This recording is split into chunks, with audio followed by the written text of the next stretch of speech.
Olá, seja muito bem-vindo, muito bem-vinda a mais um programa aqui do Por Dentro da Pós. Eu sou a Sharon Mendes, sou professora, tutora na pós-graduação e estou hoje com um convidado mais que especial, que é referência nacional em neuropsicologia e também na área de funções executivas. Professor Cláudio, muito bem-vindo. Olá. Tudo bem, Sharon? Para mim é um prazer estar aqui contigo. Né? A gente vai conversar um pouquinho sobre funções executivas, neuropsicologia e um pouco da minha especialidade também, que são jogos. Né? Bom, meu nome é Cláudio Malman, sou psicólogo, doutorando em psicologia, faço pós-graduação em avaliação neuropsicológica, né? E já estudo e trabalho com esse tema de neuropsicologia e a ênfase em jogos há 18 anos. Sou gerente de uma empresa também. Eu fui professor universitário durante 10 anos, terminei como coordenador de curso. Então, tem aí um bom caminho já, um bom trecho, estudando sobre isso e buscando cada vez mais trazer um conhecimento maior para a área. Ai, obrigada, professor Cláudio. Doutor Cláudio, né? Ainda não, ainda não. Quase. Falta só um pouquinho. Obrigada pelo convite, obrigada por estar aqui hoje. O professor Cláudio, ele não é aqui de Curitiba, então ele é um convidado muito especial mesmo. Ele veio lá de Floripa para cá e é uma honra receber você aqui. Professor, conta um pouquinho da sua história pra gente, como que foi a sua jornada, né, no mundo acadêmico, das suas especializações, das suas áreas de estudo também. Como que você foi parar nos jogos? De onde veio? Vamos lá. Bom, eu fiz a graduação em Santa Catarina, na Universidade Federal de Santa Catarina, e já quase para o final da graduação, eu fazia os meus estágios em TCC, né, em terapia cognitivo-comportamental, mais focado, na verdade, em terapia cognitiva. E lendo, estudando, acabei me deparando com uma disciplina, que era a psicologia cognitiva, com o trabalho com jogos. Ali foi onde eu consegui perceber que muito do que se falava teoricamente dentro da terapia cognitiva podia ser aplicado de forma prática. Então, o jogo ele é uma ferramenta nesse sentido que facilitava muito a compreensão de construtos que a gente tem, como memória, como atenção, então planejamento. Como é que eu vejo isso? Né? Como é que eu não consigo pegar a memória? É um construto, Sim. É uma ideia. Eu não consigo pegar a atenção. Também é uma ideia. E muitas vezes você vai conversando com as pessoas, né? O que é atenção? Eu trabalho com formação de educadores há 18 anos e eu gosto muito de fazer essa pergunta para os professores que trabalham diretamente com as crianças. O que é atenção? E aí eles ficam me olhando assim, atenção é foco. Mas o que é foco? Não, foco é... Aí eu vou construindo essa ideia porque muito se perdeu também. Quando o professor às vezes pede, presta atenção aqui, o que ele quer trazer com esse conceito? Né? O que ele quer dizer, né, com esse atenção? Então, é uma ideia. E muitas vezes ele se passa, esse conceito passa para a criança de uma forma errônea. Né? Às vezes a criança, presta atenção, fique em silêncio e olhe para frente. Mas por que eu tenho que ficar em silêncio e olhar para frente? O que isso tem a relação com a atenção? Significa que se eu não estiver em silêncio, eu vou ter que dividir a minha atenção. Ou eu vou ter, além da atenção dividida, eu vou ter outros elementos de atenção ali concorrentes. Então, eu vou brincando com os professores e com crianças também. Eu gosto muito do meu trabalho com crianças. Então, descobrindo com eles essas ideações que o adulto traz, né? Mas que interferem diretamente na vida da criança. Por isso que conversar com um psicólogo é tão legal, né? Eu sou suspeita, eu adoro. Um dia eu vou fazer a minha graduação em psicologia, um dia. Como é interessante, né? Você trazer para essa parte racional todos esses conceitos que ficam subjetivos, que a gente usa no dia a dia, Sim. mas não reflete sobre eles, né? Então... a gente tem... São conceitos... A gente vai falar de memória... por exemplo, né? Hoje a gente tem uma população cada vez mais idosa, né? E que busca muitas vezes auxílio porque eu não consigo mais lembrar das coisas. Eu não lembro, eu estou com dificuldade de saber onde é que eu guardei. Às vezes, sim, está com um acometimento, né? A gente tem alguns elementos de demência também, né? Uma neurodegeneração. Mas, às vezes, a gente esquece que dentro deste processo, nós somos pessoas que estamos resolvendo problemas todo dia. E aí, quando a gente se aposenta, a gente tem aquela ideação de eu vou me aposentar e vou ficar tranquilo, não vou fazer mais nada. E esse não fazer mais nada, ele faz com que o cérebro nosso não tenha mais nenhum tipo de estímulo. E quando ele não tem estímulo, ele deixa de realizar as funções que ele precisa. E aí você começa realmente a esquecer, a perder digamos, esse componente cognitivo, né? Então, essa reserva cognitiva, ela vai deixando de existir. Uia, que pesado isso, né? E eu vi uma vez no livro do Renato Alves, que é uma referência em memória também, apesar de não ser da neuro, e nesse estudo ele comenta, né? Nesse livro ele comenta que muito daquilo que a gente coloca culpa na memória é falta de estratégia. Como que você enxerga essa relação? Será que é falta de estratégia mesmo? Como que a gente pode usar isso a nosso favor? Vamos lá. Eu diria não só falta de estratégia, Sharon, mas às vezes falta de atenção. Ui. Porque vamos pensar o seguinte.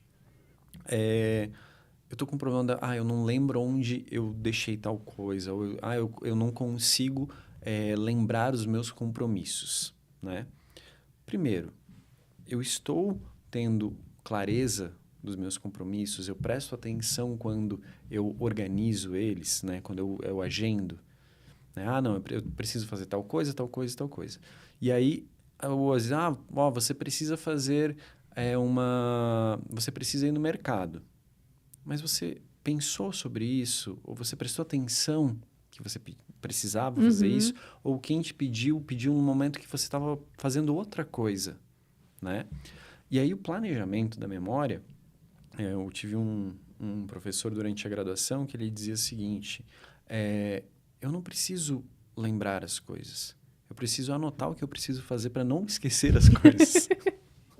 Então, essa é uma estratégia também, né? Quando a gente fala hoje, a gente vive a tecnologia, né?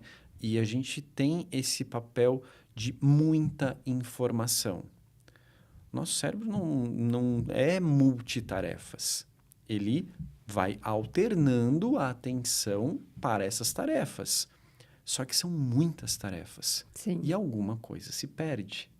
Então, se a gente fosse resgatar para o momento atual, a gente está falando de um excesso de informação que está causando uma dificuldade na atenção que gera uma dificuldade de memória. Uau! Então, é um outro aspecto. A gente está falando de outras relações, né? E aí, sim, aí a gente pode dizer, bom, estou com um problema de memória. Por quê? Porque eu não consigo me organizar dentro de tantas informações que eu estou recebendo do meu dia a dia e o que eu faço com essas informações. Então, seria uma sobrecarga cognitiva por conta das demandas. Exatamente. Desse excesso de demandas. Eu gosto de pensar muito, fazer um paralelo muito interessante do tempo dos nossos avós. 6 horas da tarde, a gente, né, se a gente está falando aí de 50, 60 anos atrás, a gente tinha pouca tecnologia, ou tecnologia televisão, rádio, né? Então, terminava-se o trabalho, você ia para casa, né? Então, você tinha aquele momento de parar aquilo que você tinha feito, né? Hoje, com a tecnologia que a gente tem, computadores, tablets, celulares, você não para. Depois que você saiu do seu trabalho, você continua trabalhando. Ou você continua recebendo informações referentes ao seu trabalho. Seja por e-mail da empresa, seja por estar numa rede social buscando alguma coisa sobre o seu trabalho. Seja para se atualizar ou qualquer tipo de demanda. Mas a gente não para. A gente não tem mais esse momento de respirar. Outra questão, e aí vem a intervenção também das redes, a gente fica muito tempo. E aí, que eu converso muito com as pessoas. Sono reduzido. Falta de sono altera as nossas funções. A nossa memória, a nossa capacidade atencional. Então, tem outros elementos que interferem também. Sim, e o sono é um ótimo indicativo, né? Sim.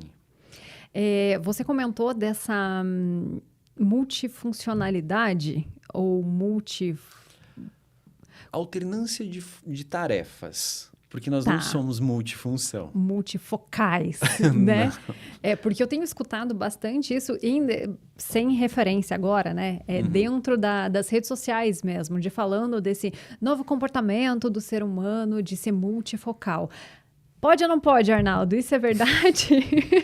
Como eu falei, nós alternamos a nossa atenção entre diferentes tarefas, né? E pode ser com que informações sejam perdidas, então, nessa dualidade entre focar em uma, depois em outra? Além de informações perdidas, a gente tem uma sobrecarga de informação, tá? O que faz com que nós não tenhamos uma boa qualidade como é que eu posso dizer? Me fugiu até a palavra. Mas a gente não tem uma boa qualidade de entender aquele contexto e responder a ele. Nossa, me fugiu a palavra mesmo. Agora. Aí, ó. Muita informação? Muita informação. Não, mas a gente acaba com uma dificuldade de conseguir verificar que tipo de informação é relevante. Vamos por uma outra via. Né? Mas entender qual informação é relevante para mim. Tá? Então, eu tenho imagina, eu estou realizando muitas tarefas, recebendo muita informação. Eu não consigo analisar qual informação dessas é relevante e qual não é. Uhum. Qual ela é verdadeira, qual não é. E aí eu começo a agir com muita informação, mas pouca profundidade nessa informação. Esse aspecto gera um cérebro que busca informação nova todo o tempo.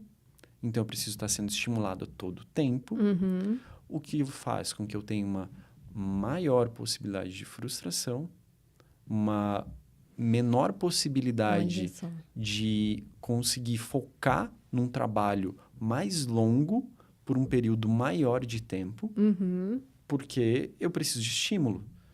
Se eu paro para uma leitura que ela possa ser um pouco mais densa, às vezes é uma leitura um pouco mais chata, digamos assim, né? E falando, então, pós-graduação, graduação, a gente às vezes está lendo textos que são solicitados. Não é só aquele texto que eu quero ler. Sim. Eu não leio só por vontade. Ou, às vezes, é um texto que eu quero ler, mas a escrita do autor ela não é tão fluida. É mais denso, é um pouco mais denso, técnico. É mais técnico. E aí, o meu cérebro começa a buscar outra informação. Porque ele diz, isso está chato. Eu não quero mais isso. E aí, vai lá, pega no celular. Então, é aquela pessoa que está com um livro, mas aí está olhando no celular. Ou pessoas como eu já vi, tá? Isso é um dado empírico, de uma pessoa que estava... eu tenho dificuldade de fazer isso, mas ela estava com um tablet, estava numa palestra, com o tablet, jogando um jogo no tablet, anotando as coisas da palestra no tablet, jogando outro jogo no celular e fazendo perguntas. Como assim? Eu também me questionei. Eu falei, gente, alguma coisa está se perdendo. Você não consegue. Uma das coisas você está fazendo só para estimular. Então, eu olhei, né, fiquei analisando por um tempo. Os jogos, nesse momento, eram só para manter esse cérebro ativo, porque ele precisava de estímulo. Porque a palestra em si era uma ótima palestra, mas era um momento de uma fala com um tom de voz um pouco mais normal, né? E que o cérebro estava pedindo estímulo. E aí a gente tem uma geração que busca cada vez mais estímulo e a gente tem uma educação cada vez não vou dizer cada vez, mas que ainda mantém um padrão de pouca estimulação. E é um desafio para os educadores em sala de aula, né? Muito. Como você comentou, no presencial ao vivo, como agora nós estamos, não tem vezes 2. né? A gente Não. não tem como acelerar a fala da pessoa. Tem uns que falam um pouco mais rápido, né? Como eu, outros que têm uma fala, né, mais pausada, e você não tem como fazer isso. E como que o professor pode lidar em sala de aula com essa situação, com esse desafio? Porque ele tá ali, de forma Uhum. física, presencial, não dá para acelerar a vozinha dele, né? Sim. E é essa criança que vem, muitas vezes, de casa hiperestimulada, né? Isso é um desafio muito grande, né, Sharon? A gente lida com educação. Uma das coisas que eu escuto muito de pais e educadores, em geral, essa criança só fica no celular. Uhum. Então, os alunos não prestam mais atenção. Então, é isso que a gente estava falando, hiperestimulação. Sim. Eles precisam de estimulação. Então, você chega numa sala de aula onde nós ainda temos uma educação que é bancária, né? A criança sentada, ouvindo o professor, tendo que copiar. Então, a gente vai ter que começar a buscar mais estratégias, das chamadas estratégias ativas, né? Uhum. E também olhar para os conteúdos e pensar em outros modelos, né, de ensino. Eu lembro quando eu comecei o trabalho com jogos, a gente teve um estágio de docência, né, num instituto lá em Florianópolis, e a gente foi trabalhar com o pessoal do magistério até. E dentro disso a gente fez algumas oficinas com as crianças na escola. E eu lembro que um professor de história chegou e ficou muito bravo, porque a gente estava atrapalhando a aula dele, o chegar na aula dele. Eu falei, nossa, na época eu estava trabalhando com jogos de diferentes civilizações, então tinha um jogo maia, tinha um jogo viking, Nossa, tinha um que legal. jogo africano. A África é um berço de vários jogos, né, muito interessantes. E aí eu falei, poxa, em vez do professor, muitas vezes, e não culpando ele, porque Sim, a sim. gente sabe de toda a carga do professor também, mas de buscar, às vezes, uma ferramenta diferente. Pô, eu vou dar uma aula sobre os maias, por que eu não trago elementos, por exemplo, de um jogo maia? Diz, olha, os maias jogavam. Por que eles jogavam? Qual que era a ideia deles? É um jogo onde você tem um ataque de duas tribos, uma tribo com a outra, porque eles tinham tribos separadas que se atacavam. O que isso tem em relação, por exemplo, com os vikings? Os vikings também tinham tribos diferentes que se atacavam. E esses jogos culturais, eles abarcam esses elementos culturais, né? Então, e você pode trazer, aquilo vai instigar a criança a dizer, nossa, olha só que legal isso, né? Então, eu particularmente penso o jogo como uma ferramenta muito interessante para qualquer profissional da educação, muitas vezes como um início de aula, né? Então, pessoal, Que vem aqui, legal. vamos conhecer uma coisa diferente. Mas, de novo, ferramenta. Sim. Eu preciso saber como usa. Precisa de um mediador. Precisa, né? E aí entra-se esse papel, né? O que é mediador? Sim. Né? O que é a mediação? Né? Então, a gente ouve muito isso, né? E muita coisa se confunde, né? O pessoal, às vezes, os professores, mediação é dar dica. Não, mediação não é dar dica. Mediação é fazer pergunta. Olha, pegaram, né? É fazer pergunta. E saber fazer as perguntas, né? Muito bom. Então, quanto mais você consegue organizar a pergunta que você precisa, né? Hoje, depois de um tempo aí de especialização nisso, né? São anos trabalhando com isso e trabalhando com professores e alunos. Você precisa conhecer a ferramenta, né? Entender a ferramenta e ver do que ela é capaz. Então, assim, o professor ele precisa também jogar, se a gente está falando de jogos. Assim como se a gente estivesse falando de outras funções, mas a gente já chega nesse assunto. Tá. Então, o professor precisa jogar, ele precisa olhar para aquela ferramenta e se interessar por ela. O aluno percebe... Eu trabalhei com professores em pós-graduação, também sou professor de pós-graduação, e eu lembro que um trabalho que eu passei para eles, o pessoal ficava assim, como assim, professor? Que trabalho é esse? Eu falei, olha, o que vocês vão ter que fazer dessa aula para a próxima é brincar. Como assim, professor, brincar? Eu falei, sim, mas vocês vão brincar de verdade. Eu quero que vocês brinquem com as crianças. Eram vários professores de educação infantil, né? Mas principalmente educação infantil, e eu pedi para eles brincarem. E foi muito interessante, porque no retorno eu falei, e aí? Ela, professor, eu brinquei. Eu falei, brincou do quê? Ela, eu brinquei de pega-pega, mas eu brinquei de verdade. E aí eu falei, e qual foi a diferença? Ela falou, as crianças olharam para mim e disseram, agora você está brincando, agora você está de verdade. E isso a criança percebe.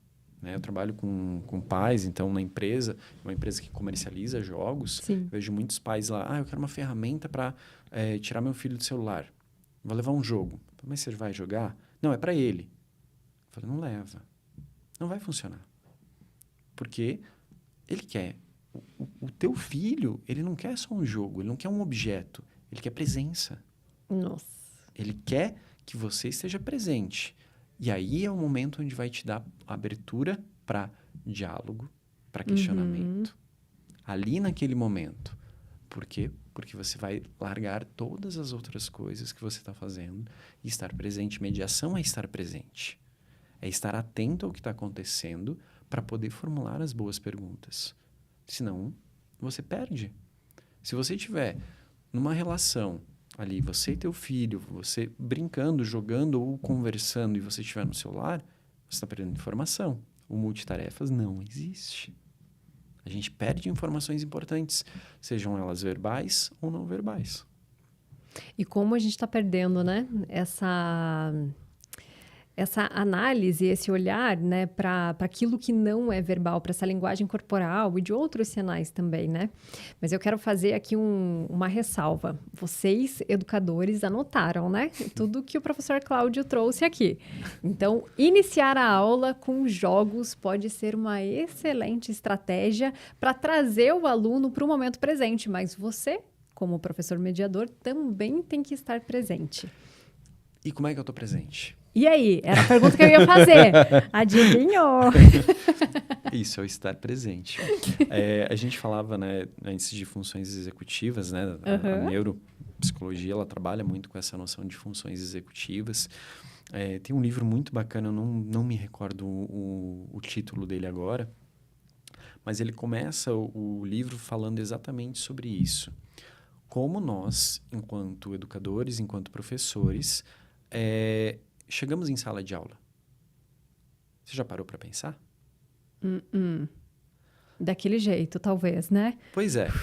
Vamos pensar, vamos fazer um paralelo. Duas situações. Você dormiu mal, acordou atrasado, Nossa. não tomou café da manhã direito, pegou o trânsito, chegou em cima do horário e começou a dar aula. Você acha que as suas funções executivas elas estão plenas naquele momento? Não, com certeza não. Só pela falta de sono.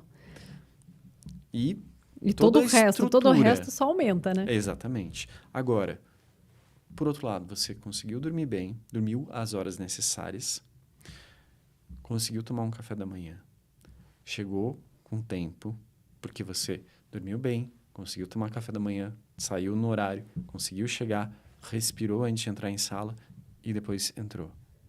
Será que tem diferença? Com certeza.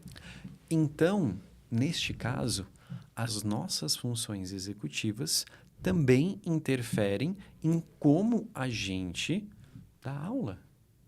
Interferem em como eu consigo passar esse conteúdo, em como eu consigo observar os meus alunos, em como eu consigo resgatar essas informações que eles estão trazendo de diferentes maneiras, sejam verbais ou não verbais, né?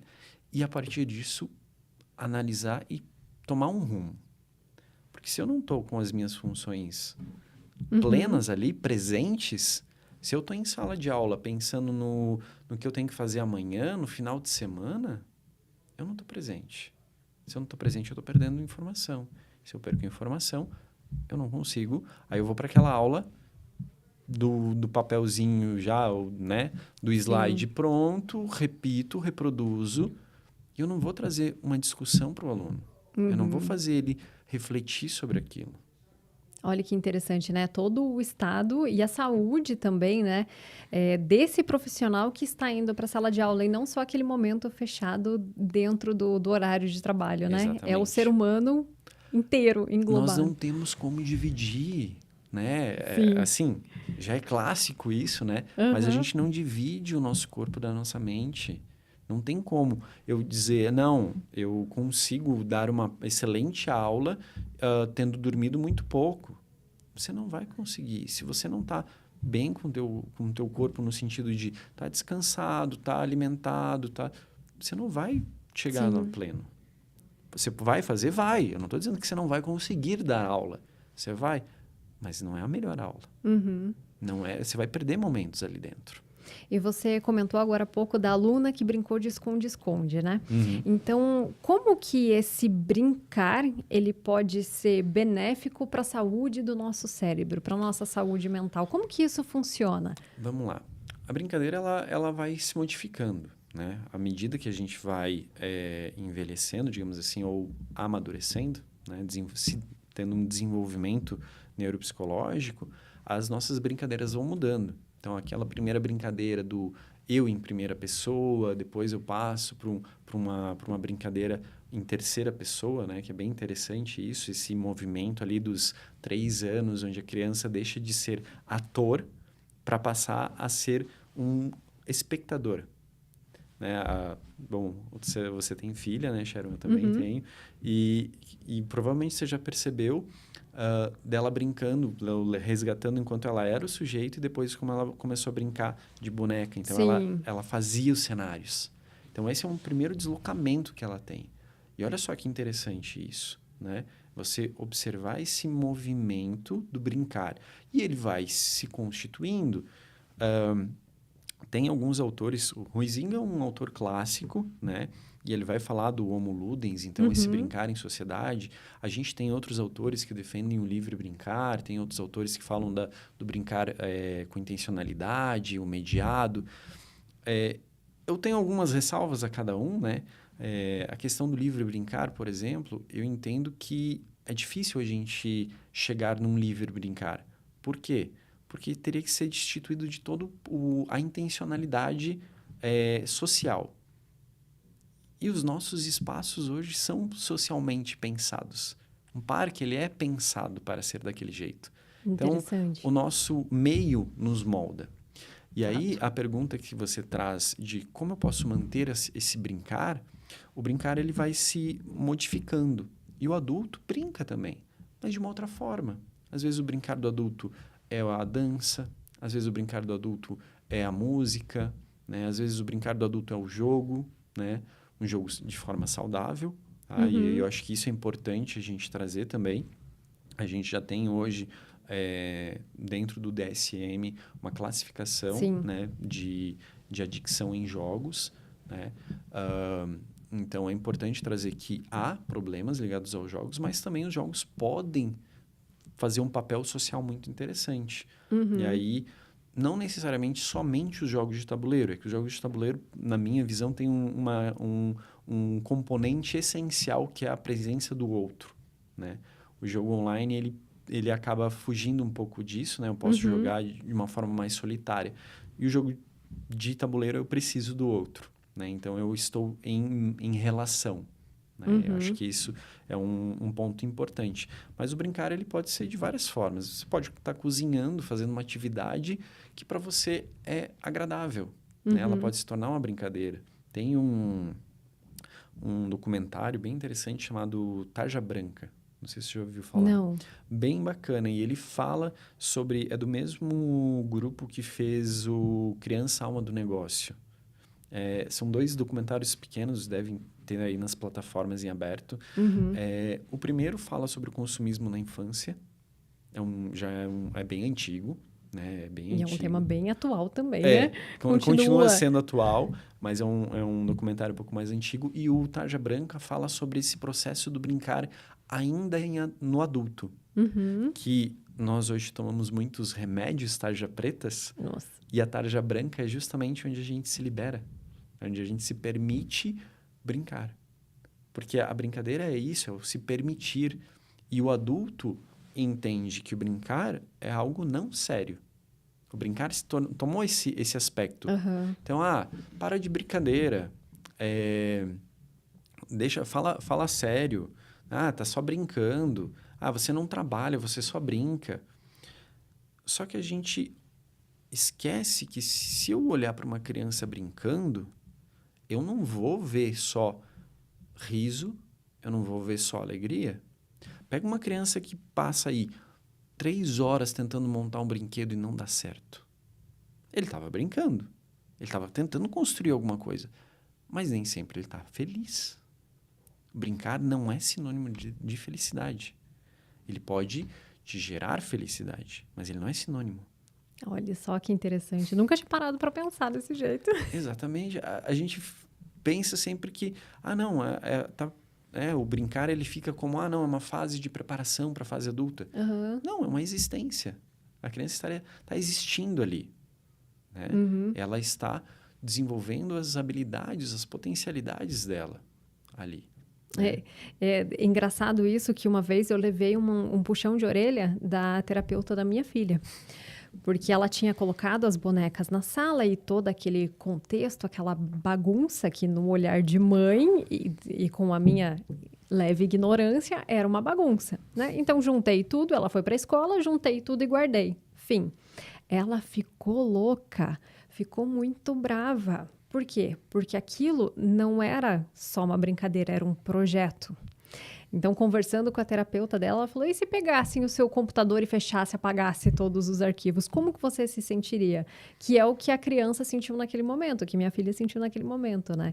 E eu achei isso muito interessante, que eu nunca tinha visto também dessa maneira, né? Que não é só o ensaio para a vida adulta. Aquilo está acontecendo naquele momento. Exatamente. E aí, se a gente pegar vou pegar esse exemplo seu, que eu acho bem interessante, é um momento onde ela está organizando as informações. O que ela tem para fazer? As bonecas. Uhum. A gente faz isso com papel, a gente faz isso a gente organiza a nossa mesa para poder trabalhar. Ela estava organizando as informações, ela estava planejando. Uhum. Olha só, então a gente está falando de organização, planejamento, né? Dentro do planejamento, então, ela tem que observar todos os elementos que tem ali, ela tem que lembrar aquilo que ela quer fazer. Uhum. Então, ela está pegando todos esses componentes cognitivos e usando na brincadeira. Que incrível, né? Então, ela está vivendo aquilo. Sim. Conforme a gente consegue ir aprofundando isso, né? E aí vem exatamente a minha tese, né? É o como o jogo, né? Eu trabalho especificamente com jogos de tabuleiro, Uhum. né? Mas poderia ser a brincadeira, como ele, digamos assim, desenvolve as funções executivas, tá? Então, por que eu digo, digamos assim, tá? É porque eu tenho justamente, eu estou buscando fazer um paralelo. Se é a ferramenta ou se é o processo. Interessante isso. Porque qual que é a grande questão? Há anos atrás, na época do meu mestrado, a gente usava-se um termo de jogos cognitivos. Uhum. Né? E ficou difundido até hoje. Tem algumas pessoas ainda que usam. Primeiro que o jogo não é cognitivo. O jogo é um pedaço de papel, um pedaço de madeira. A cognição não está no jogo. Uhum. O jogo não reconhece as coisas. Ele é um objeto. A cognição está no ser humano. Então, o jogo é um jogo. Né? A nossa cognição ela pode ser estimulada. Agora, eu não posso dizer que o jogo, sem uma intencionalidade, vai desenvolver. Por isso, o papel da mediação. A gente volta lá naquilo que a gente estava falando antes. Uhum. Então, o jogo, enquanto um objeto, por meio da mediação, ele pode vir a desenvolver habilidades cognitivas. Né? Aí a gente bota habilidades cognitivas, a gente amplia aí não só as funções executivas, mas outras funções, né, que a gente tem aí planejamento, metacognição e outros elementos. A gente sabe que funções executivas é um guarda-chuva muito grande, né? Sim. Então, são diversos modelos. A minha orientadora, a professora Natália Dias, ela teve um artigo agora de 2024, fizeram uma revisão, tem pelo menos 42 modelos de funções executivas. Uau! Então, assim, claro, a gente tem os mais difundidos, né, da Diamond, Zelazo, mas a gente tem muitos modelos. Né? E aí, nesses modelos, as coisas vão se organizando ainda, né? Então, tipo, tem alguns modelos que trabalham com algumas funções e outros que trabalham com outras.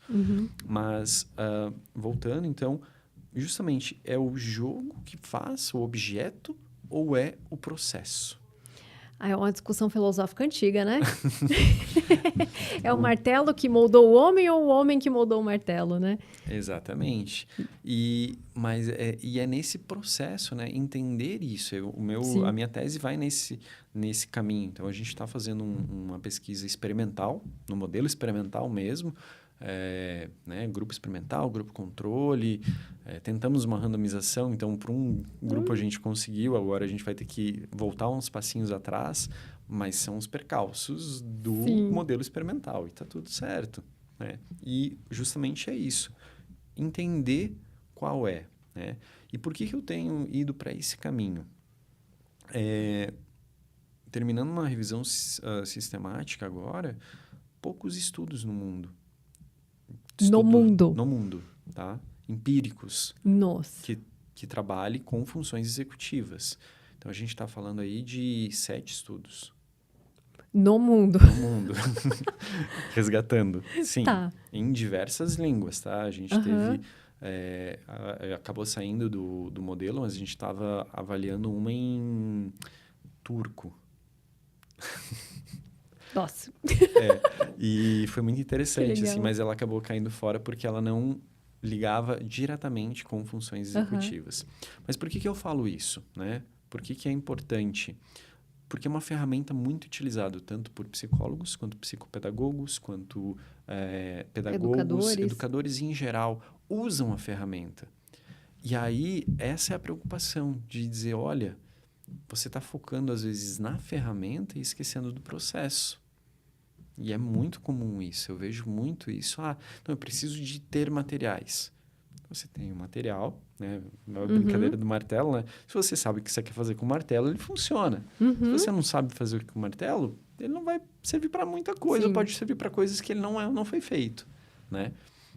Então, é uma ferramenta. E a ferramenta você pode adaptar, né? Aqui em Curitiba, há um grupo muito bacana da professora Tatiana Riesch, que trabalha na Federal, que trabalha com jogos também. Então, o grupo é super bacana. Tem um congresso que ocorre aqui, que inclusive foi onde eu consegui... Neuroludens, que a gente se conheceu, né? Então, é muito bacana ver, né, esse olhar de pesquisa mesmo, esse olhar sério para uma pesquisa de algo que precisa. Então, assim, a gente tem uma ferramenta, ela é usada, mas como ela é usada? Qual o modelo? Qual é o método que é utilizado? A gente precisa ter essa seriedade. Professor Cláudio, estamos chegando no final. Já. Eu fiquei assustada também. E é um assunto tão bacana, tão gostoso, que daria aqui para fazer mais vários programas, né? Então, para finalizar, eu gostaria que você deixasse algumas dicas para os educadores que podem estar nos assistindo. Eu ia pedir livro, mas eu posso pedir jogo? Ou os dois? Eu vou fazer algumas... Bom, primeiro eu vou falar de um material. Tá. Já vou puxar aí uma... 2 minutos só, a gente tem. Tá. Mas pode mandar. Vou puxar um material que nós tivemos o prazer de produzir, que é a Superação. Sim. Então, é muito bacana. Esse material pode auxiliar os professores para o desenvolvimento de funções executivas e outros mais. Então, procurem. É muito bacana com a editora Compass, né? Sim. Jogos. De novo, ferramenta, tá? A gente pode aí usar jogos que são muito legais. O jogo 4, que é um jogo da Copag, o jogo Trio, vamos lá, outros jogos que eu gosto bastante, que eu estou usando, na verdade, né, no doutorado. A gente tem aí... nossa, aí foge. That's Not a Rat, Fantasma Blitz, dados. Esse é sensacional. Eu joguei com o professor Cláudio e tomei um pau. Esse é muito bom. Eu joguei essa semana com as crianças e foi incrível. Crianças de 7 anos, assim, dando uma resposta extremamente rápida. E de livros, para não deixar, o Tratado de Funções Executivas da professora Natália Dias e do professor Leandro Malloy Diniz. incríveis, inclusive onde eu tenho um capítulo Exato, eu ia reforçar isso. no segundo volume. Mas, assim, os livros da professora Natália, os livros do professor Leandro são excelentes. São. Tá? Então, para quem quiser, dentro do tema neuropsicologia, hoje são as referências no Brasil. São, sim. Obrigada, e você também é, professor. Obrigada por aceitar vir lá de Floripa até aqui para participar do nosso programa. E a gente fica por aqui. Te vejo no próximo programa do Por Dentro da Pós.